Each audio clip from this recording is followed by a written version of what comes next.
Hello, good morning mga lalabs, mga vayots. Magandang hapon Pilipinas, Luzon, Visayas, and Mindanao sa mga kapwa ko Dabawenyo, Davao Region, at sa lahat ng sa buong Mindanao, no? At sa lahat ng mga Bisaya around the world. Hello, good morning at magandang hapon po sa Pilipinas. At sa mga kapwa ko OFWs around the world, hello, magandang umaga sa inyong lahat, mga lalabs, mga vayots, good morning. At kung bago lang din po kayo sa aking YouTube channel, huwag po kalimutan mag-subscribe, like, at share. So, itong topic natin ngayon, mga lalabs, mga vayots, ay itong si Risa Virus. Kung paano siya na parang natuka ng ahas, no? Sinilaban siya, ginabdaban ba siya glokay ni Inday Sara sa budget hearing sa Senado. Gusto na kasing ikahon si VP Sara patungkol doon sa budget ng na 2 milyon na hinihingi, billion na hinihingi ni VP Sara patungkol sa kanyang programa, sa yung kanyang kaibigan books, isang kaibigan books, at doon sa kanyang tree planting program, no, na magtanim ng mga puno, which is napakaganda niyan dahil sa nakikita siguro ni VP Inday, no, na lalo na sa mga probinsya na uso din yung mga illegal logging, etc. So kailangan magtanim ng puno para panangga sa baha, panangga din sa bagyo, no.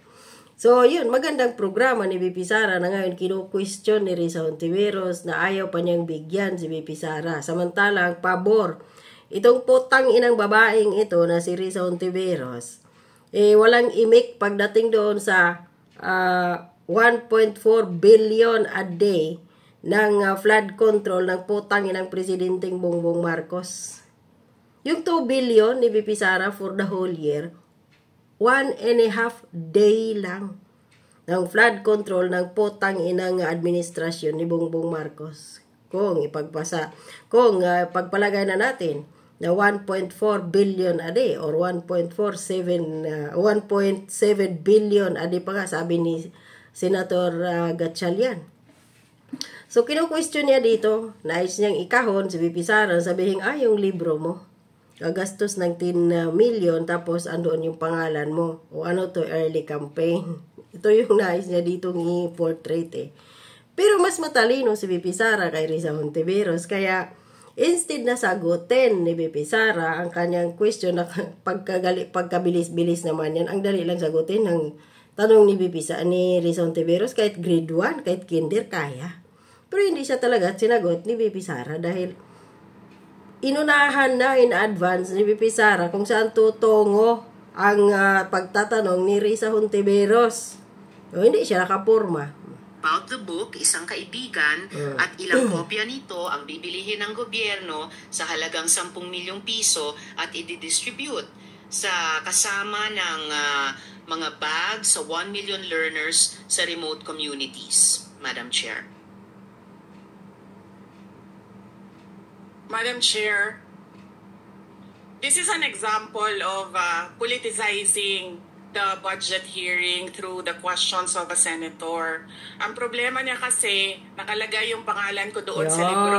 At yung libro na yan, ibibigay namin doon sa mga bata. At yung mga bata na yan, may mga magulang na buboto. At yung pangalan ko ay nagkalat doon sa kung saan man ibibigay yung libro. Madam Chair, we commit to send tomorrow everyone in this room a copy of the book. Ayun. Madam Chair, hindi ko maintindihan yung ugali ng ating resource person. It is a simple question. Paulit-ulit na this is politicizing. Ayun naman talaga ang plano mo Hindi ka lang umubra. Wala akong sinabing boboto. I'm simply asking, hindi ko ma-imagine, we're making so much trouble, so much fuss about a 10 million peso item na itinatanong ko lang simpleng, what is the book about? At ilang kopya ang bibilihin ng gobyerno sa halagang 10 milyong piso at i-distribute. Yun naman pala halagang 10 milyon piso lang naman, pero ang dami mo pang tanong. Doon ka dapat magtanong sa sa mahigit kulang-kulang 2 trilyon na flood control ni Bongbong Marcos na walang master plan. 10 million lang to. At hindi mo din naman yan pira. Pira namin yan, taxpayers, Risa Hontiveros. At pabor kami sa ginawa dito ni VP Sara. Bakit? Dahil, ano yung pangalan nga niya? Ayaw mo yun. I don't appreciate Di this gumawa kind ka of ng video. attitude, Madam Chair. Ayun. Usually, ang resource persons natin ay nagbibigay ng parehong institutional courtesy sa legislature na ibinibigay natin sa executive. I don't appreciate this kind of attitude. Tolentino, do you have Madam Chair? Madam Chair. Yes, Dito pa Madam ngayon. Chair. Hindi ko rin maintindihan ang ugali ni Senator Risa Hontiveros. Ayun. And I do not appreciate, ano yung sinabi niya? I do not appreciate this kind of behavior and attitude. Madam Chair, noong 2016, tumatakbo si Senator Risa Hontiveros na senator, nakailang talo na siya. So, Dalawa, Madam Chair. Okay, Proud pa, dalawa. dalawang talo. Natatakot siya sa pangatlong talo niya. Puta Kaya ni na Carissa. pumunta siya sa Davao. Ayun. Humingi siya ng tulong. Tinulungan siya ng isang kagawad ng Davao na ngayon hindi na siya sinusuportahan. Ay, wag na talaga. Humingi siya ng tulong sa akin, thinking na hindi mananalo si President Rodrigo Duterte. Ayun. Kinausap niya ako ng kinausap doon sa law office ko sa Davao City. Sabi ko sa kanya, o sige, tutulungan kita. Chinika niya ako ng chinika. Tapos umalis siya. Siyempre, hindi naman siya tumutulong kay Pangulong Duterte. Hindi din totoo yung sinabi ko na tutulungan kita. Tinext niya ako. Pwede ba akong mag-follow up sa hinihingi kong tulong sa botos dyan sa Davao City? Ayan, ang kapal ng mukha mo, Risa Hontiveros. Para ka lang nag-follow up kung nag-a-apply ka sa isang trabaho sa mall, sales lady, etc. Nangingi ka pala ng tulong para ka manalo. Kasi 2 beses ka na sunod-sunod talo. Kapal ng mukha ni Risa Hontiveros.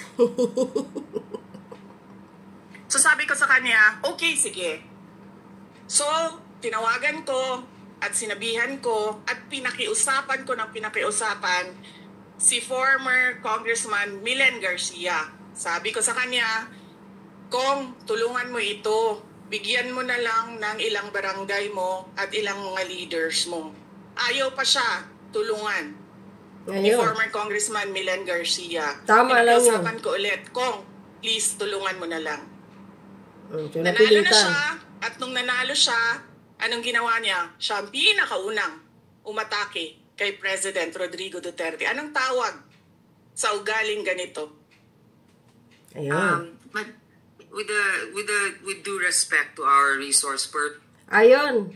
Ang tawag dyan, VP Sara, manggagamit at ingrata. Walang utang na loob. Lumabas ngayon yung baho mo, Risa Hontiveros.